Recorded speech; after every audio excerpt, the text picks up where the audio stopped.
They say that my family is cursed. While some would argue against this profusely, I would have to say that I agree. We're a broken family, haunted by my family's past. Every darling knows the tales, passed down like a twisted family heirloom. As a child I'd heard the stories. I enjoyed them as my mother spun them to me with words of silk. Her eyes would be alight with wonder and a glint of magic. To this day, I can remember the adventures of the young boy, Peter, and his mismatched crew of lost boys. They lived in a world beyond anyone's wildest dreams.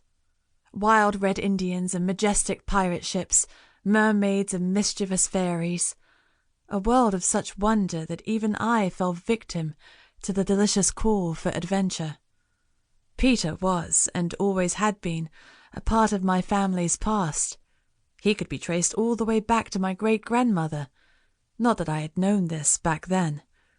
No, I would only come to know about Peter and the darkness of those tales when I lived them myself.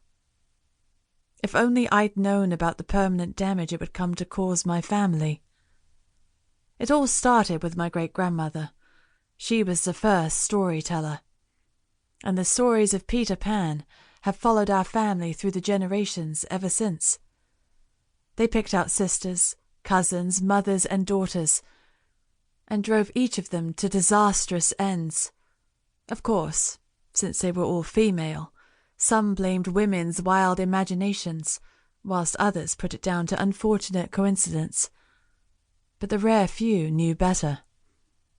From whispers on the street and stolen glances, to articles mentioning the darling name in the weekly papers, our name was everywhere. Children went missing, never to be seen again. Mothers and daughters were left with fractured minds, obsessed with a fairy tale place that does not exist. A place my great-grandmother had insisted was real for many years after, even as her younger brothers, my great-uncles, John and Michael, lost their same belief of Peter.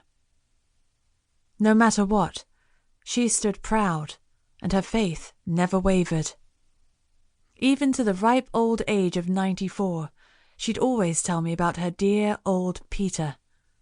Like clockwork, she would lean forward and wink at me as she whispered the words. "You believe me, don't you, Winnie dear?" she would ask, her voice raspy with age. And for a while after, she played idly with the golden acorn charm hanging from her neck. I remember how vigorously my naive little head would nod, my eyes wide with childlike wonder. "Always, Grandmama Wendy," I would chirp, squeezing her wrinkled hand in mine. To keep listening to this audiobook, I've left you a link in the description so you can do it, at no cost thanks to Audible's 30-day free trial.